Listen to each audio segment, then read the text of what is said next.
11월은 추수와 감사의 계절입니다. 이 계절에 우리는 영적인 추수도 생각하게 됩니다.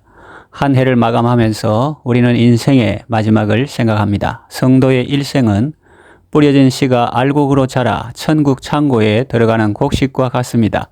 농사를 짓는데 손이 많이 필요하죠. 특히 추수할 때는 일손이 많이 필요합니다. 영적인 일도 그렇습니다.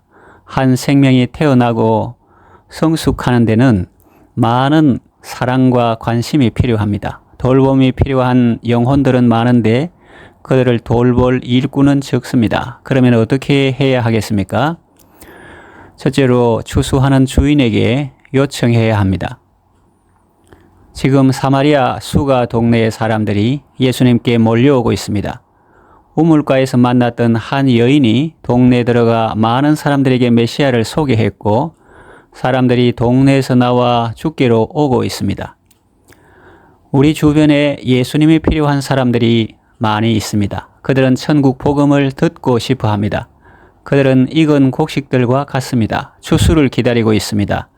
제때 추수하지 못하고 때를 넘기면 못 쓰게 됩니다.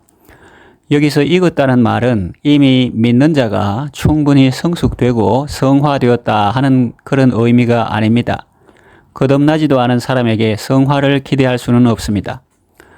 아직 예수님을 모르는 자가 예수님을 만날 때가 되었다. 복음을 듣고 변화할 때가 되었다는 말입니다. 거듭날 때가 되었다. 하나님의 때가 무르익었다 라는 의미입니다. 추수할 것은 많습니다. 구원할 영혼이 많이 있습니다. 추수할 때는 일손이 많이 필요합니다. 감 딸 때 보세요. 때를 넘기면 얼게 되고 그러면 상품 가치가 없어집니다. 그래서 주인들은 부지런히 감 딸 사람들을 모집하죠. 영혼을 추수할 때도 많은 일손이 필요합니다. 그들의 회심과 성장을 위해서 지속적으로 기도하고 사랑으로 섬겨야 합니다. 곡식이 상하거나 다치지 않도록 세심한 주의가 필요합니다.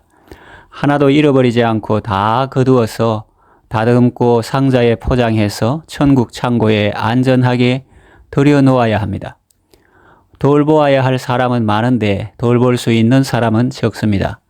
밭은 수만 평인데 거기서 일할 사람은 너무나 적습니다. 어떻게 하면 좋겠습니까? 예수님께서 우리에게 알려주십니다. 마태복음 9장 35절 이하에 보면 예수님이 친히 모든 도시와 마을에 두루 다니사 그들의 회당에서 가르치시며 천국 복음을 전파하시며 모든 병과 모든 약한 것을 고치시는 내용이 나옵니다. 예수님은 무리를 보시고 불쌍히 여기시며 제자들에게 이렇게 말씀하셨습니다. 마태복음 9장 37절과 38절 추수할 것은 많되 일꾼이 적으니 그러므로 추수하는 주인에게 청하여 일꾼들을 보내주소서 하라 하시니라. 또 예수님은 70일 전도대를 파송하시면서 같은 말씀을 하셨습니다. 누가복음 10장 2절에 그 내용이 나옵니다. 그렇습니다. 우리는 주인이 아닙니다. 종들입니다. 품꾼들입니다. 추수하는 주인은 하나님입니다. 하나님께는 일꾼들이 많이 있습니다. 그러니 지원군을 보내달라고 요청하라는 것입니다. 그러니 여러분 하나님께 기도하십시오. 들판을 바라보며 낙심하지 말고 주님을 바라보며 기도하시기를 바랍니다. 둘째로 일하면서 요청해야 합니다. 하늘은 스스로 돕는 자를 돕는다라는 말이 있죠. 자기가 할 수 있는 최선을 다하고 하늘의 도우심을 바랄 때 하늘도 도와준다는 말입니다. 자기가 할 수 있는 일도 하지 않으면서 하늘의 도움만 바라보고 있으면 되겠습니까? 일꾼을 요청하는 기도는 밭에는 들어오지 않고 밭이 내려다 보이는 언덕에서 자리 펴고 노는 사람이 하는 기도가 아닙니다. 뚝에서 물놀이하는 사람이 가끔 밭을 쳐다보면서 드리는 기도가 아닙니다. 현장에서 땀 흘리며 수고하는 사람이 마음으로 드리는 기도입니다. 그는 손을 모을 시간조차 없습니다. 손이 10개라도 모자랄 형편입니다. 고양이 손이라도 빌리고 싶은 심정입니다. 생물은 하루가 다르게 자라고 있습니다. 제때 거두지 않으면 못 쓰게 됩니다. 복음성가 가사가 생각납니다. 기회로다 기회로다 은혜 받을 기회로다 믿읍시다 받읍시다 이후의 기회를 믿지 마라. 그렇습니다. 지금은 그가 구원받을 절호의 기회입니다. 어디 그뿐이겠습니까? 내가 주님께 쓰임받을 절호의 기회이기도 합니다. 이건 곡식은 들판에 가득합니다. 끝이 안 보이게 넓게 펼쳐져 있습니다. 그런데 일손은 너무나 적습니다. 할 수 있는 것이 무엇입니까? 손으로는 부지런히 일합니다. 구릿빛 얼굴에 땀이 흐릅니다. 마음으로는 간절히 기도합니다. 주님, 돕는 자를 붙여주소서. 이 많은 곡식들을 다 거둘 수 있도록 일꾼들을 많이 보내주소서. 전장에서 피 흘리며 싸우는 사람이 상급 부대에 지원군을 요청할 수 있죠. 주님께 도움을 요청할 때 우리 자신이 일꾼임을 잊지 말아야 합니다. 이것도 알고 보면 큰 은혜입니다. 만일 다른 사람 피 흘리며 나가서 싸울 때 나 혼자 편히 앉아 바라만 보고 있다가 주 앞에 서게 되면 얼마나 부끄럽겠습니까? 역사의 현장에 서 있음을 감사해야 할 것입니다. 그러니 여러분, 일꾼을 보내달라고 입술로 기도하실 뿐만 아니라 삶으로도 기도하시기 바랍니다. 셋째로, 끊임없이 능력을 공급받아야 합니다. 자신이 먼저 좋은 일꾼이 되어야 합니다. 그래야 주인께 일꾼을 더 요청할 수 있지요. 주님이 나를 포도원의 품꾼으로 불러주셨다. 힘이 없고 기술도 없어서 온종일 장터에 놀고 있는 나를 주님이 불러주셨다. 그것은 일을 시키기 위해서라기보다는 나에게 봉급을 주시기 위해서이다. 물론 주님의 포도원은 크고 할 일은 많다. 그런데 나 같은 실업자나 백수를 불러주신 것은 그만큼 일이 많기 때문이기도 하겠지만 그 일을 안 하면 먹고 살 길이 막막한 나를 구제하신 것이다. 불러주신 것만 해도 감사한데 하루 일당까지 주시다니 얼마나 감사한지 이런 마음으로 섬겨야 할 것입니다. 먼저 된 자로서 나중되면 안 됩니다.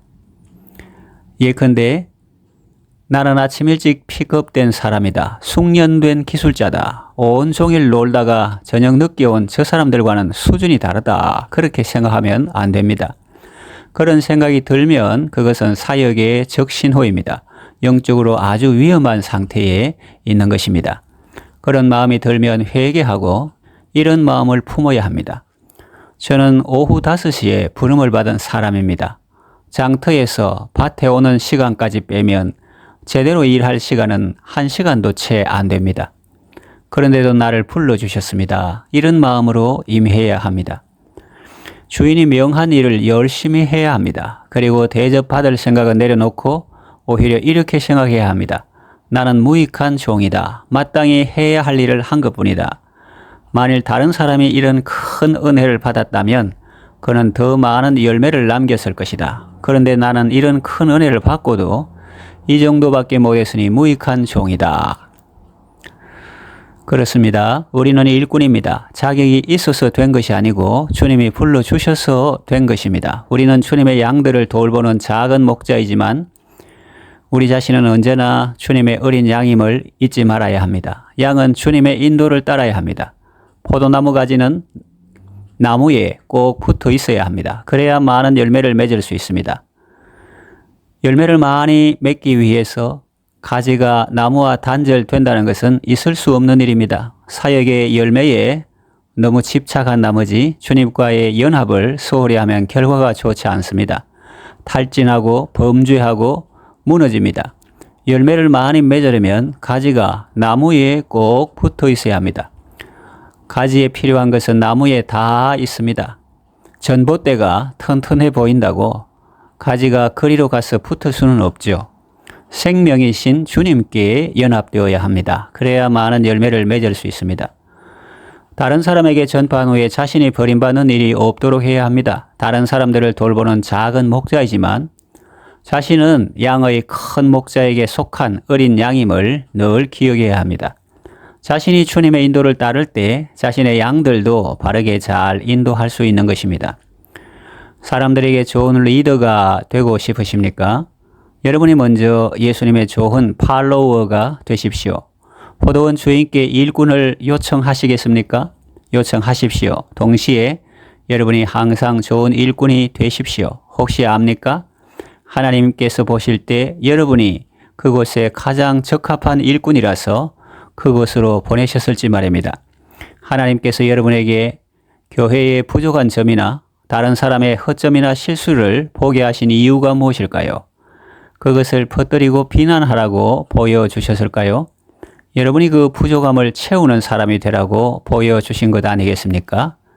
교회에는 말꾼이 필요한 것이 아니라 일꾼이 필요하고, 기도하는 사람이 필요하고, 사랑으로 품고 함께 나아갈 사람이 필요합니다. 그러니 여러분, 일꾼을 위한 기도를 계속하십시오. 입술로도 기도하시고, 몸으로도 기도하시고, 삶으로도 기도하십시오. 추수하는 주인께서 현장에서 들려오는 그 요청을 들으시고 가장 적합한 사람을 보내주실 것입니다.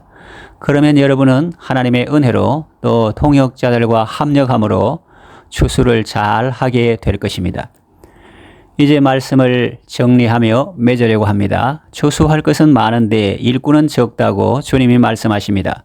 우리 자신이 먼저 주님이 찾으시는 그 일꾼이 되어야 하겠습니다. 그리고 추수하는 주인께 많은 일꾼을 보내달라고 요청해야 하겠습니다.